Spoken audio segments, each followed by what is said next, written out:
और भगवान के अतीव मांगलिक धनुष यज्ञ की लीला का दर्शन करें, जनकपुर की लीला का दर्शन करें। बंधु माताओं, भगवान जनकपुर में प्रवेश कर रहे हैं। जनकपुर में, जनकपुर विशेष नगर है। वैसे तो मानस में जितने भी नगर हैं सभी विशेष हैं किसी न किसी दृष्टि से। और यदि 4 विशेष नगरों की चर्चा करूं उस क्रम में अयोध्या, मिथिला, चित्रकूट और लंका, ये 4 विशेष नगर हैं जहां पर भगवान की सर्वाधिक लीला हुई है। अयोध्या में जन्म हुआ, मिथिला में विवाहित हुए, चित्रकूट में वनवास हुआ और लंका में युद्ध किए। ये प्रमुख 4 लीलाएं और इसी में सारी लीलाएं समाहित हैं। ये चारों नगर वेदांत की दृष्टि से, सुखी सुधी श्रोता बैठे हैं, तो वेदांत की दृष्टि से यदि विचार करेंगे तो अंतःकरण चतुष्टय होते हैं। 4 अंतःकरण होते हैं, मन, बुद्धि, चित्त और अहंकार। इन्हीं चारों का प्रतिनिधित्व करते हैं ये चारों नगर। मन की मिथिला होती है, बुद्धि की अयोध्या है, चित्त की चित्रकूट है और अहंकार की लंका है। चारों में रहने वाले लोग भी भिन्न भिन्न प्रकार के हैं। अयोध्या में सभी सज्जन रहते हैं, गलती से एक दुष्ट रहती है वहां। आपका परिचय होगा उससे। नाम मंथरा मंदमती, एक दुष्ट, बाकी सब सज्जन। चित्रकूट, वहां सब प्रेमी रहते हैं, चित्रकूट में प्रेमी रहते हैं। लंका में सभी दुष्ट, एक सज्जन। कौन सज्जन? राम राम ते ही सुमिरन कीन्हा, राम राम ते ही सुमिरन कीन्हा, हृदय हरषे कवि सज्जन चीन्हा, हृदय हरषे कवि सज्जन चीन्हा, लंका निशिचर निकर निवासा, लंका निशिचर निकर निवासा, यहाँ कहाँ सजन कर बासा, यहाँ कहाँ सजन कर बासा। सभी दुष्ट हैं, सज्जन नहीं है, सज्जन केवल एक विभीषण। अब क्रम आया जनकपुर का। जनकपुर में कैसे लोग रहते हैं? बंधो माताओं, इतने विशेषण प्रयोग किया है पूज्यपाद गोस्वामी जी ने। एक विशेष दृष्टि मैं इस प्रसंग से देना चाहूंगा आप सब। जनकपुर बाहर से तो बहुत सुंदर है, बाहर से इतना सुंदर है कि गोस्वामी जी ने लिखा है कि उसकी रमणीयता को देखकर पूर्ण रम्यता राम जब देखी, पूर्ण रम्यता राम जब देखी, हर्षे अनुज समेत विशेषी, हर्षे अनुज समेत विशेषी। इतनी रम्यता है कि भगवान लक्ष्मण जी के साथ देखकर नगर को प्रसन्न हो गए। पूर्ण रम्यता राम जब देखी, तो रमणीयता तो लंका की भी कम नहीं थी। लेकिन कोई चाहेगा क्या इसमें से बैठा हुआ कि हमारा नगर लंका जैसा हो जाए? लंका सुंदर बहुत थी। कनक कोट विचित्र मणिकृत सुंदरायत नागना, चौहट हट सुबट विधि, चारु पुर बहु विधि बना, गज भाज खच्चर निकर पद चर, रथ बरूत निकोगन रूप निशिचर, जोथ अति बल सेन बरनत नहीं बने। बहुत सुंदर है। कनक कोट विचित्र मनिकृत सुंदरा यतना घना। बंधु माताओं, लंका बहुत सुंदर है, कनक कोट विचित्र मनिकृत है, लेकिन लंका में रहने वाले लोग सुंदर नहीं हैं। नगर बाहर से खूब स्वच्छ हो, चौड़ी सड़कें हों, वृक्षादित मार्ग हों, जल निकासी की उत्तम व्यवस्था हो, ये तो ठीक है, होना चाहिए। नगर विकास पे सरकारों ने भी ध्यान दिया है। अब मैं आपका ध्यान आकृष्ट कराना चाह रहा हूं, नागरिक विकास पर ध्यान दिया गया कि नहीं? नगर तो बहुत दिव्य दिव्य बना दिए गए, नागरिक का विकास नहीं हुआ। रहने वाले लोग कैसे हैं, यह ज्यादा महत्व का विषय होता है। लंका तो सोने की है, लेकिन रहने वाले लोग, लंका निशिचर, वहां निशिचर रहते हैं, असुर रहते हैं। तो जनकपुर सुंदर है, और जनकपुर में रहने वाले लोग पुर नर नारी सुभग सुचि संता, पुर नर नारी सुभग सुचि संता, धर्मशील ज्ञानी गुणवंता, धर्मशील ज्ञानी गुणवंता। सब गाओ एक बार। पुर नर नारी सुभग सुचि संता, पुर नर नारी सुभग सुचि संता, धर्मशील ज्ञानी गुणवंता, धर्मशील ज्ञानी गुणवंता। पुर नर नारी सुभग सुचि संता, धर्मशील ज्ञानी गुणवंता। 6 विशेषणों से युक्त नर और नारी जनकपुर में रहते हैं। 6 विशेषणों से, सुभग शुचि संता, धर्मशील ज्ञानी गुणवंता।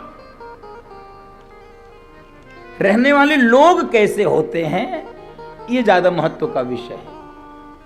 यदि रहने वाले लोग इस कोटि के रहेंगे तो कुछ 19-20 रहेगा नगर, तो उसको सुंदर बना लेंगे। लेकिन नगर बहुत सुंदर है और रहने वाले निश्चर हैं, तो उस नगर की सुंदरता को भी नष्ट कर देंगे। और वो नहीं करेंगे तो कोई हनुमान जी जैसा व्यक्ति आके उसको जला के राख व खाक कर देगा। कोई रहने वाले लोग कैसे हैं? इसलिए नागरिक विकास पर बहुत ध्यान देना पड़ेगा बंधुओं माता। बहुत सामान्य उदाहरण दूं आपको, ये दोनों विभाग मैंने क्यों अलग किया, बहुत सामान्य उदाहरण दे रहा हूं। सरकार आप सबके पैसे से बहुत सुंदर सुंदर भवन बनाती है, सरकारी भवन। कभी देख कर आओ, नए भवन, महीने 2 महीने पहले उद्घाटन, सीढ़ी देख लो, किसी कमरे का कोना देख लो, पढ़े लिखे लोग उसमें जाते हैं, उसको रंग देते हैं, पेंट से नहीं, किससे हैं? हाँ, गोबर से, जो मुंह में गोबर खाते हैं उसी से। ये पढ़े लिखे लोग तो रहते हैं उसमें, कौन रहता है? आप किसी भी सरकारी कार्यालय में जाओ, देखो पढ़े लिखे लोग रहते हैं। अपने बेडरूम में क्यों नहीं थूकते? कोई अपने ड्राइंग रूम में क्यों नहीं थूकता भाई? उसमें तो एक सीट भी पड़ जाएगी तो लोग एकदम से ओह अरे तुमने सब। कोई अतिथि से चाय भी अगर छलक जाए तो वो तो सोचते ही कहां से गंवार आ गया, चाय पीने का शऊर नहीं है इसको।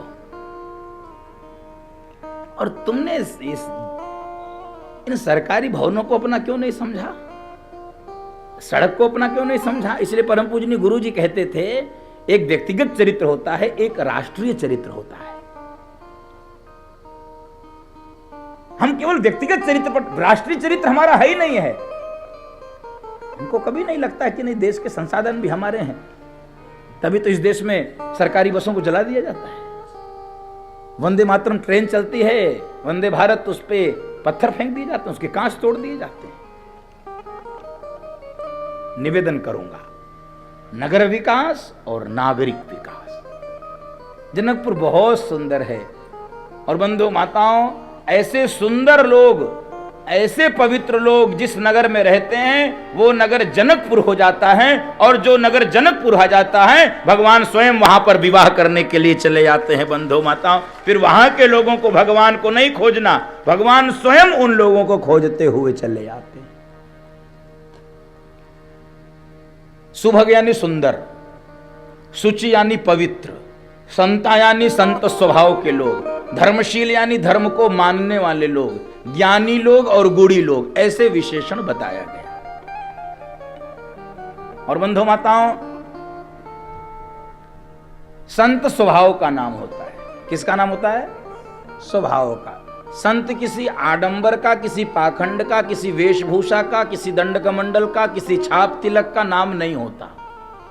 वो पहचान हो सकती है, वो स्वरूप हो सकता है, लेकिन संत एक जीवन शैली है, एक जीवनचर्या है, उसे संत कहते हैं। आखिर जनकपुर के लोग सारे लोग संत कैसे हो सके? वो कोई महंत है क्या? कोई महामंडलेश्वर है? नहीं, वो तो सामान्य गृहस्थी लोग हैं। लेकिन गोस्वामी जी कह रहे हैं कि पूर्ण नर नारी सुभग शुचि संता, वो संत लोग हैं। और संत की सबसे बड़ी विशेषता क्या है? संत की सबसे बड़ी विशेषता है तितिक्षवः। हम गृहस्थ संत हो सकते हैं। लोग कहते हैं अरे अभी हम सब जितने बैठे हैं गृहस्थी यदि हैं तो गृहस्थ में भी संत जीवन जिया जा सकता है। बंधु माताओं, संत कैसा होता है? तितिक्षवः। कपिल भगवान ने भागवत जी में वर्णन किया है, तितिक्षवः कारुणिकाः सुहृदः सर्वदेहिनां अजात शत्रवः शान्ताः साधवः साधुभूषणाः। ये साधु के आभूषण है। क्या? तितिक्षवः, तितिक्षा होनी चाहिए, कारुणिकः, करुणा होनी चाहिए, सुहृदः सर्वदेहिनां, सब देहधारियों के प्रति सौहार्द होना चाहिए, भातृत्व होना चाहिए, और अजात शत्रुः, जिसका कोई शत्रु ना हो और जो शांत हो, उसे संत कहते हैं। अब आप कसौटी में कस सकते हैं, आपको लक्षण बता दिया मैंने। इन कसौटियों में जो हो जाए वो संत है। तितिक्षवः, जिसके अंदर तितिक्षा हो। भगवान ने गीता में कहा है, मात्रा स्पर्शास्तु कौन्तेय शीतोष्ण सुख दुखदा आगमा पाइनो नित्यांस तितिक्षस्व भारत। हे भारत, हे अर्जुन, ये जो इंद्रियों के विषय होते हैं उसमें तितिक्षा, सहन करना। गृहस्थ जीवन में, सामाजिक जीवन में, व्यक्तिगत जीवन में यदि सहन करना आ जाए तो बहुत सारी समस्याओं का समाधान हो जाता है। घर में जितने बवाल होते हैं, मैं एक एक करके बताऊंगा नहीं, अलग अलग, आप सब अभ्यस्त हो, जानते हो। जितने भी झंझट होते हैं उसमें यदि एक कोई सहन कर ले तो झंझट बचेगा क्या? कोई एक सहन कर ले, दो पक्ष होंगे झंझट में, एक पक्ष सहन कर ले, झंझट खत्म। अकेला आदमी कितनी देर लड़ेगा यार किसी से, बताओ? थक जाएगा, थक जाएगा। सहन शक्ति। हाँ, एक संत की कथा आपको सुनाऊं। संत कितना सहन कर सकता है और कैसे प्रतिकूलता को अनुकूलता में बदल देता है। वही संत है जो प्रतिकूलता को अनुकूलता में बदल दे। एक संत यात्रा कर रहे थे तो समय का भान नहीं था। कुछ बच्चे खेल रहे थे मैदान में, भैया समय बता दो। एक बच्चा खेल रहा था, उसके हाथ में डंडा था, एक डंडा। उसने संत की खोपड़ी मारा, एक डंडा। संत ने कहा, भैया हमने समय पूछा, तुमने मारा क्यों? कहे, मारा नहीं हमने बाबा जी, आपको समय बताया है। कहे, क्या समय हुआ? कहे, 1 बज गया। तो एक डंडा मार के बताया। हाँ। अरे संत तो नाचने लगे, कहे अरे कमाल हो गया प्रभु। तो उसने कहा, नाच क्यों रहे हो डंडा खाने के बाद?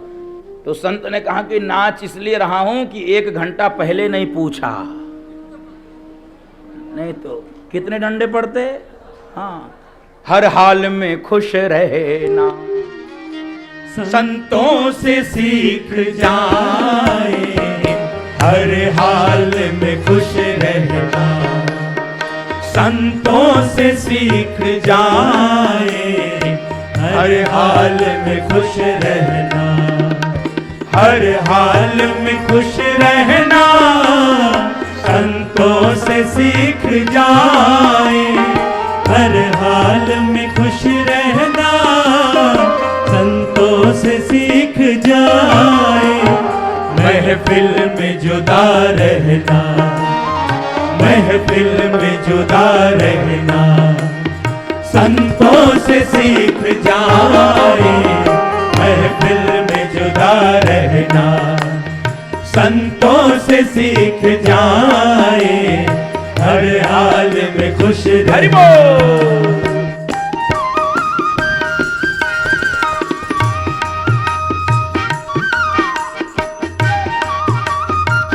थोड़ी उष्णता पैदा करो, बजा हरि बोल।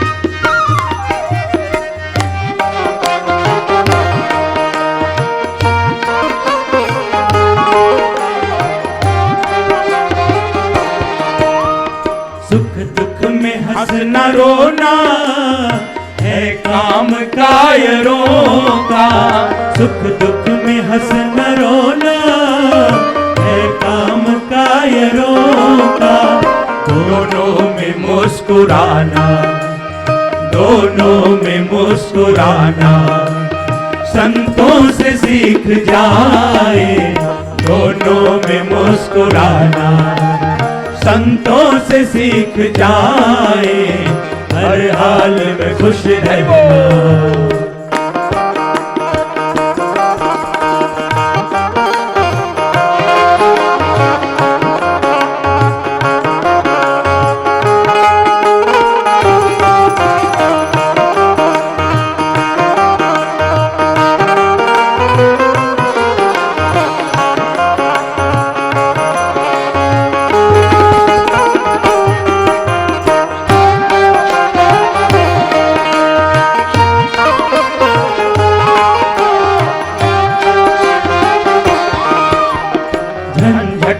भाग जाना सब लोग बताते हैं। झंझट से भाग जाना सब लोग बताते हैं। झंझट में बच के रहना, झंझट में बच के रहना संतों से सीख जाए। झंझट में बच के रहना संतों से सीख जाए। हर हाल में खुश रहना, हर हाल में खुश रहना संतों से सीख जाए। हर हाल में खुश रहना संतों से सीख जाए। महफिल में जुदा रहना, महफिल में जुदा रहना संतों से सीख जाए। महफिल में जुदा रहना संतों से सीख जाए। हर हाल में खुश रहना, हर हाल में खुश रहना, हर हाल में खुश रहना। बंधुओं महताओं, ऐसे दिव्य विशेषणों से युक्त नर नारी जनकपुर में रहते हैं। पुर नर नारी सुभग शुचि संता धर्मशील ज्ञानी गुणवंता। एक निवेदन और करूं, धर्म को जानना अलग विषय होता है, धर्म को मानना अलग विषय होता है। धर्म को जानते बहुत लोग हैं। दुर्योधन यही कहता था, अब मैं क्या करूं, जानामि धर्मम न चमे प्रवृत्ति। जानता तो हूं धर्म, लेकिन प्रवृत्त नहीं हो पाता हूं। जानाम अधर्मम न चमे निवृत्ति। अधर्म भी जानता हूं लेकिन निवृत्त नहीं हो पाता हूं। इतना विवश होता है जीव, इतना विवश होता है, आप कल्पना कीजिए। इसलिए धर्म को जानना महत्वपूर्ण नहीं होता है, धर्म को मानना। और धर्म की बहुत व्यापक परिभाषा है। हम जिसको धर्म कहते हैं वो धर्म नहीं है। हम लोग जिन विषयों को धर्म समझते हैं वो धर्म नहीं है। अधिकांश तो हमने पाखंड को ही धर्म बना लिया है। यद्यपि मैं हिम्मत जुटा के ये बात बोल रहा हूं व्यासपीठ से, 90% पाखंड को ही हमने धर्म मान लिया। धर्म तो उसमें है ही नहीं। और 10% में जीवनचर्या को हमने धर्म मान लिया। वो धर्म का बहुत छोटा हिस्सा है। तिलक लगाना ये धर्म नहीं है, पूजा पाठ करना ये धर्म नहीं है। बहुत लोग पूजा पाठ करते हैं, बहुत लोग पूजा पाठ करते हैं, धर्म नहीं है। हमने पाखंड को धर्म बना लिया। एक व्यक्ति सड़क पे चल रहा था तो उसके पैर से चींटी मर रही थी, चींटी दब रही थी, चींटी मर रही थी। एक साधु जा रहे थे, जीव हत्या पाप है, जीव हत्या पाप है, डांटा उसको। थोड़ा कटु डांट दिया, कठोर शब्द में, तो उसने गुस्सा के और चींटियों को मलना शुरू किया। अब समझिए, अब दोनों लोग कितने अधार्मिक हैं, दर्शन करा रहा हूं, दोनों अधार्मिक है, संत भी कम अधार्मिक नहीं, आगे सुनना। उनको इतना क्रोध आया कि उनके हाथ में डंडा था, जो चींटी मसल रहा था उसको इतनी तेज डंडा मारे वो सीताराम हो गया। अच्छा, उनको यदि जीव हत्या पाप लगता तो उसको मारते ही है।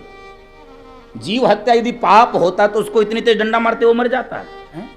हम लोग कुल मिला के ऐसे ही धर्म निभा रहे हैं बंधु माता, केवल पाखंड आडंबर, इतनी सतही बातों को धर्म का प्रथम लक्षण क्या है? धृति। कोई अपने को कहे धार्मिक तो अपना परीक्षण करे, सेल्फ एग्जामिन। मेरे अंदर धृति यानी धैर्य है क्या? मेरे अंदर धैर्य है, ये धर्म का प्रथम लक्षण है।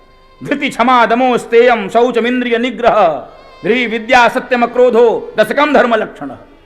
10 लक्षण है धर्म के मनुस्मृति में। धैर्य पहला है उसमें, धृति, क्षमा, दम। ऐसा है क्या? नहीं। तो मेरा फिर से निवेदन, धर्म को जीना है, धर्म को जीना है। बोल भक्त वत्सल भगवान की।